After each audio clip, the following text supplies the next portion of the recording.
Olá, boa tarde a você, conectado conosco aqui no Notícias Agrícolas. Está começando mais um boletim de mercado. A gente está de olho no mercado do boi. Semana passada, aquele movimento de alta, frigoríficos pagando mais pela arroba, conseguiram alongar as escalas, mas tiveram que pagar mais por isso. Essa semana, a tentativa foi de pressão nas cotações. Mas daí o que aconteceu? Vamos perguntar para o Douglas Coelho, Radar Investimentos. Tá aqui o meu amigo Douglas Coelho com a gente. Seja bem-vindo, viu, Douglas? Obrigado por estar aqui com a gente. Foi uma semana em que as indústrias tentaram reduzir aquele patamar de preços pagos na semana passada. Conseguiram, Douglas, conseguiram efetivar compras nesses novos valores? Até onde o produtor, o pecuarista, tolerou aí essa pressão, hein? Seja bem-vindo, meu amigo. Muito boa tarde, meu amigo Alexander. Muito boa tarde a todos os amigos de Notícias Agrícolas que nos assistem. É sempre um prazer falar com vocês. Pois é, exatamente. A gente teve um maio, um mês de março, que foi bastante positivo para as cotações, né? Praticamente na porção final do mês, aí a arroba andou 10, 15 reais, com alívio da volta da China. A indústria, vendo isso, vendo um dólar atrativo, vendo que a própria China é nosso principal importador, além de retomar as importações, habilitou mais plantas em Rondônia, Espírito Santo e Paraná, também começou a pagar preços maiores, aí levaram animais de 295, 300 para compor essas escalas, e em praticamente menos de uma semana já alongaram essas escalas para o dia 17, 20 de abril, e numa semana tipicamente mais lenta, mais fraca de negócios, que antecede um feriado, né, que vai cair na sexta-feira, estão tentando fazer ofertas de compra ao redor aí de 285 aqui em São Paulo. Mas a gente viu que isso resultou num mercado um pouco mais truncado. Os levantamentos, o volume de animais negociados em meados de semana tem ficado abaixo do volume negociado na semana anterior. Então, o que a gente vê é realmente um mercado um pouco mais lento, né? Tentativas de compra e o produtor até um pouco mais distante desses preços. Agora, ô Douglas, só para entender esse movimento, tem a ver com o preço que foi diminuído aí, a oferta diminuiu, ou tem a ver com o fim daquele represamento de animais prontos para abate, animais que ficaram represados por praticamente é, 100 dias, né, de embargo aí chinês, né? O que aconteceu? Houve mudança na oferta ou houve restrição ao novo preço? É bem mais uma questão de sensibilidade de preço, É, né? né? Essa questão de oferta ela ainda vai continuar, né, nas próximas semanas. O pecuarista consegue cadenciar muito mais essa oferta. Ele, de uma semana para outra, ou até de 2 semanas para essa, houve pouca alteração da capacidade de suporte dos pastos. A gente está em praticamente meados de abril. Esse animal que está praticamente pronto, ou que está pronto, não tem urgência, né, de ser vendido, né, aquele tomate pronto de confinamento. Então, de uma semana para outra, o pecuarista ainda mantém aquela condição de engorde de animais com um baixo custo, né? Baixo custo quando eu digo isso em relação ao confinamento. E também não tem tanta pressa de vender. O pecuarista vendeu esse animal por 295, 300 na semana anterior, uma queda aí de 10 reais de uma semana para outra, ele consegue manter esse animal no pasto e voltar a negociar logo após o feriado. Muitos também já acabam entrando no feriado, já fizeram uma parte das vendas, né, no final de março, não tem necessidade de fazer mais caixa nesse momento, e aí segue a famosa queda de braço entre o pecuarista e a indústria. Muito bem. Então, com a oferta contida, a gente tem que olhar para o que vai acontecer com a demanda. Expectativas com a demanda interna, mas também com a demanda chinesa. Até onde a gente acompanhou, vamos falar primeiro da demanda externa. A China voltou comprando bem. O problema foi que eles não estão pagando mais pela arroba, né? Não melhoraram os preços pagos no mercado internacional. Isso pode acontecer ainda, Douglas? E o que dá para esperar em termos de demanda chinesa? Bom, quando a gente olha para a demanda chinesa, né, são algumas variáveis que a gente tem que prestar atenção. O fato deles terem voltado relativamente rápido de um caso de vaca louca atípica mostra alguma necessidade pela nossa carne, né? habilitando mais plantas ainda em Rondônia, Espírito Santo, Paraná. Quando a gente olha para a China também, a gente viu uma situação econômica, uma situação de estímulos da economia que vai totalmente contra ao restante do mundo. O restante do mundo, eu digo, Estados Unidos, Europa e até aqui mesmo no Brasil. A gente está vendo uma briga contra a inflação, né, nos Estados Unidos, na Europa, muito ferrenha. Alta de juros, né? Essa alta de juros tem um impacto na atividade da economia, enfim.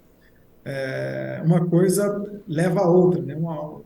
Um controle da inflação tem um impacto na desaceleração econômica. Mas quando a gente olha para a China, o contexto é outro.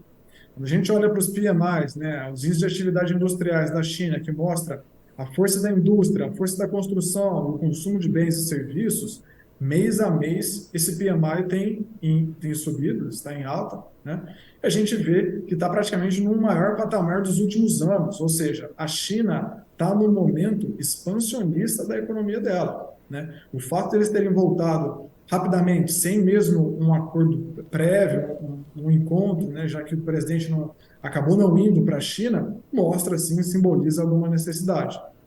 Além disso, a gente tem, no próximo dia 11 agora, finalmente a comitiva chegando lá, dado essa necessidade, né, da carne bovina brasileira, uma vez que Estados Unidos está num ciclo de oferta mais restrita de animais terminados. A Austrália sempre tem problema climático, algum problema com incêndio, enfim, não tem uma oferta regular. Uruguai e Argentina, a gente sabe bem, estão do nosso lado aqui, a gente sabe como que a situação deles está nesse momento. Não é nada favorável para a economia como um todo e também para a pecuária.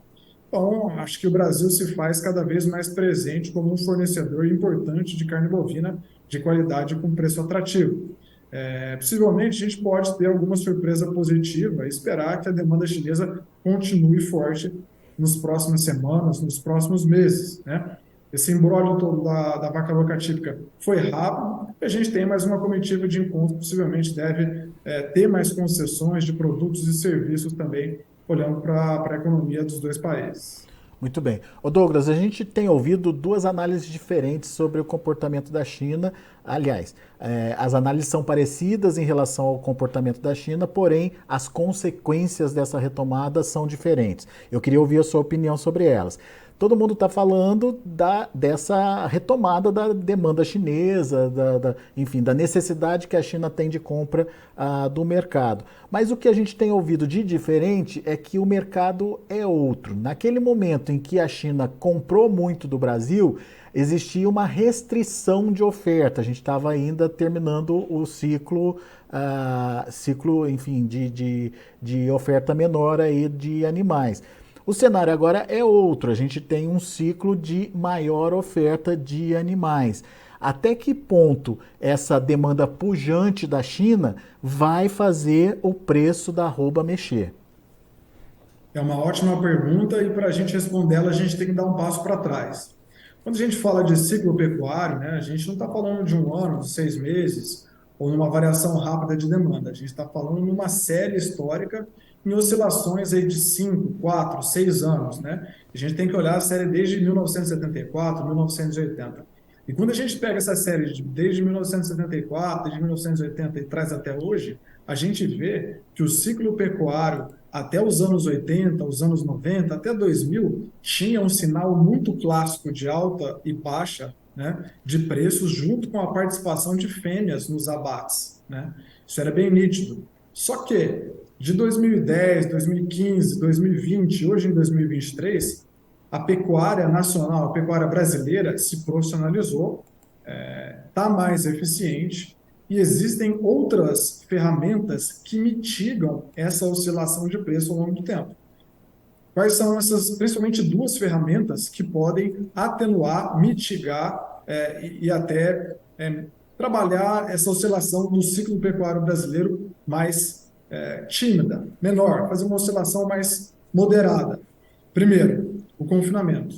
O confinamento teve uma ascensão grande nos últimos anos e a gente vê cada vez mais grandes confinadores com alta tecnologia conseguindo colocar animais prontos durante todo o ano. Ou seja, confinamento no Brasil hoje não é só daquela data ali que vai de agosto até novembro, dezembro. Tem confinadores que conseguem colocar boi o ano todo. Esse é um ponto que pode mitigar essas oscilações de preço dentro do ano. Segundo, ferramentas de proteção de preço. A partir de 2017, 2018, 2019, a gente viu que mais pecuaristas estão utilizando a B3, né? A indústria praticamente sempre usou, desde 2018, 2017, até um pouco antes, só que isso está ficando cada vez mais frequente. Isso, com certeza, modela, deixa as oscilações de preço um pouco mais contidas. Então, na nossa opinião, existe sim o ciclo pecuário, ele é um ponto que deve ser olhado, ser estudado, em que fase do ciclo a gente está, mas que nos anos anteriores essa oscilação tem sido muito mais contida e moderada em relação ao início de 1990, de 2000, em função desses dois pontos. O confinamento rodou no ano inteiro, ferramentas de proteção de preço. Esse é um ponto. O segundo ponto, como que a gente poderia falar em relação à oferta e demanda? O que cria preço na pecuária e no mercado de commodities como um todo são os grandes choques de oferta e demanda. Ou seja, no momento em que está tudo estável, a gente teve um grande choque de demanda ou um grande choque de oferta, né? Seja para cima ou para baixo. Quando a gente olha nesses grandes choques de oferta e demanda, eu consigo exemplificar o setembro de 2019. O que aconteceu em setembro de 2019? Houve aquela habilitação em massa de plantas para a China, né, que hoje se tornou o nosso principal importador de carne bovina. Então, naquele momento, houve sim um choque de demanda, né? A oferta continuava praticamente a mesma, o ciclo de produção do bovino, ele tem um tempo, ele não muda, né, do bezerro até o boi gordo terminado, mas aqui naquele momento, em setembro, a gente tem uma habilitação de mais de 30 plantas, né, enfim, para a China. Então, se a gente for olhar o gráfico de preços, esse choque da demanda, né, fez praticamente no preço contínuo uma alta da arroba. A gente teve um choque de demanda em relação à oferta que fez o preço ganhar uma atração de alta. Olhando hoje para a China, a gente acredita que a demanda chinesa, ela vem de uma base fraca de consumo per capita, né, mas de uma base consistente, ou seja, é uma mudança de hábito aliada ao aumento de renda da população que não tem mais volta. O chinês gosta do produto, consome o produto, possivelmente nos próximos anos ele vai continuar consumindo mais. Esse é um ponto de sustentação. Qual seria o segundo ponto de sustentação? Caso a China volte a habilitar mais plantas, caso haja plantas habilitadas, a gente pode ter mais um reforço desse choque de demanda. Enquanto a oferta, ela demora a mexer muito mais, né? Para a gente ter um choque de oferta, é difícil ter de um mês para o outro, ou de 6 meses para o outro, uma derramada de boi ou uma falta de boi muito forte. A oferta ela demora bem mais lentamente para ter as suas nuances, as suas mudanças, enquanto o choque de oferta é mais rápido. Se a gente vê mais um choque de demanda nos próximos dias, nos próximos meses, é possível que isso pode trazer mais alguma sustentação. No momento, a gente vê que a oferta teve pouca oscilação. Essa volta da comitiva lá para a China, agora com a presença do presidente Lula, pode trazer novidade, na sua opinião? É possível que sim, é possível que sim. Quando a gente fala de China, a gente está falando de uma caixa preta, né? Ou seja, é da vontade deles, mas dado os PMIs que a gente conversou mais cedo, atividade econômica, eu acredito que no momento lá eles estão numa atividade expansionista, isso pode trazer bons frutos para nós. Muito bem. Isso é demanda de exportação. Vamos falar de demanda interna. A economia brasileira não está ainda alinhada, não está azeitadinha. O que a gente pode esperar em termos de demanda interna e o que você tem visto em termos de comportamento de demanda nesses últimos tempos, principalmente nesse último mês, né? Perfeito. Quando a gente olha para a demanda interna, a gente precisa olhar bem para a renda disponível da população. A inflação, ela teve um ligeiro recuo, né, nos últimos meses. Quando a gente olha para a ponta do varejo da carne bovina, a gente teve recuos curtos, pequenos, aí de 1, 2% em alguns cortes. Isso não é relevante, né, ou seja, não vai ser isso que vai estimular o consumo de uma hora para outra. 1, 2% num preço é praticamente aí muito mais simbólico do que relevante, né? Mas, olhando para essa parte de economia como um todo, a gente viu uma apresentação do arcabouço fiscal, né? O mercado gostou disso, isso trouxe o dólar para mais próximo aí de 5,05, 5,07, né? Só que esse arcabouço fiscal ainda deve ser apreciado, deve passar pelas duas câmaras, né, Senado, pelo Senado e pelos deputados. Possivelmente deve ter alguma hidratação até ser realmente concluída. E olhando para o mercado interno como um todo, varejo a gente já viu que os preços da carne tiveram então, uma ligeira queda entre 1, 2, 3% aí, quando olha pontualmente em alguns cortes, né, é uma queda ligeira. E para o atacado, a volta da China, por incrível que pareça, no mês que antecede um feriado de Páscoa, trouxe um enxugamento dos estoques de carne bovina. Então, aquela referência da carcaça casada, que a gente via mais próximo de 18,40, 18,50, em meados de março, antes da resolução, né, já foi mais próximo aí de 18,80, 18,78. É isso que a gente tem visto aqui. Então, a retomada da China ajudou a deixar os estoques de carne no atacado um pouco mais comportados, né? E os preços no varejo também deixaram de ter aquelas altas contínuas, estão um pouco mais comportados com quedas entre 1% e 3%, a depender de cada corte quando a gente olha nos últimos dias. Mas vamos focar no atacado, então. Houve essa melhora, então, de preço da carne? Sim. E essa melhora, ela justifica um pagamento a mais pela arroba nesse momento, ou ela interrompe só o movimento de baixa? Quando a gente fala em pagamento a mais para arroba, né, a gente tem que detalhar bastante, né? Ou seja, a gente tem um animal do mercado interno, que engloba fêmeas ou machos que não se enquadram no padrão China, e tem o boi China, né? Assim, para o boi China, a gente vê preços mais sustentados, preços que saíram, como a gente até comentou no início da conversa, entre 300 e 295 Uhum. nas semanas anteriores, enquanto o desconto para o animal terminado ou para a vaca que fica aqui no mercado interno é maior. Então, a gente tem, dentro de um mesmo ativo, né, qualidades e preços diferentes.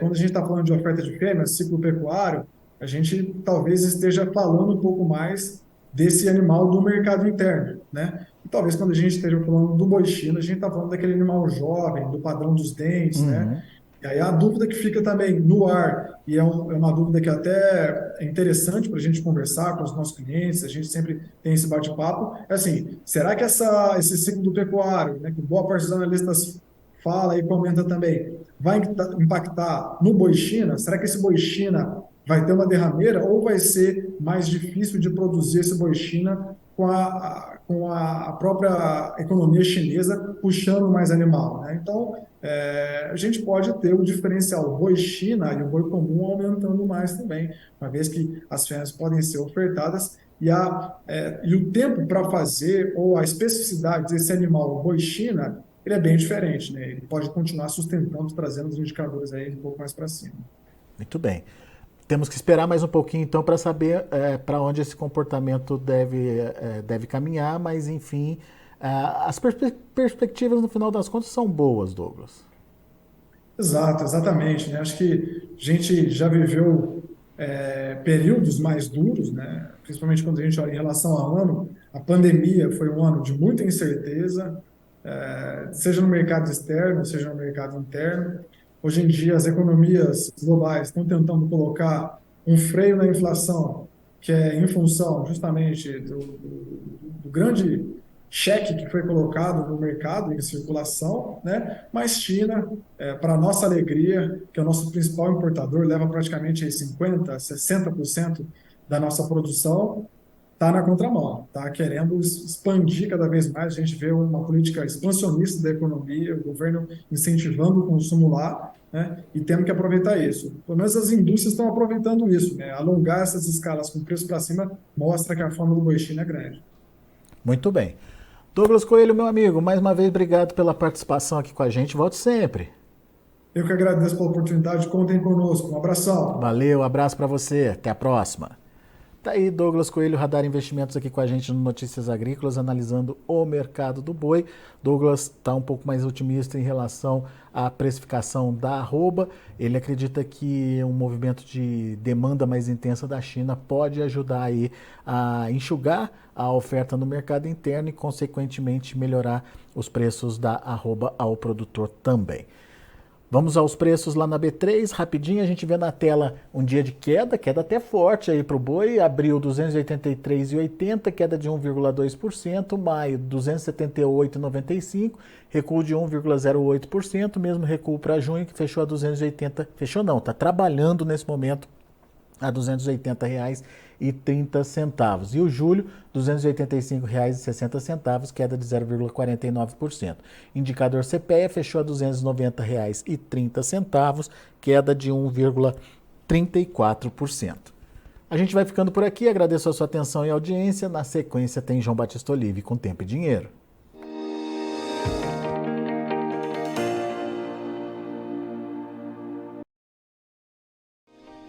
Se inscreva em nossas mídias sociais. No Facebook, Notícias Agrícolas. No Instagram, @Notícias Agrícolas. E em nosso Twitter, @Norteagri. E para não perder nenhum vídeo, não se esqueça de nos acompanhar no YouTube e na Twitch, Notícias Agrícolas Oficial.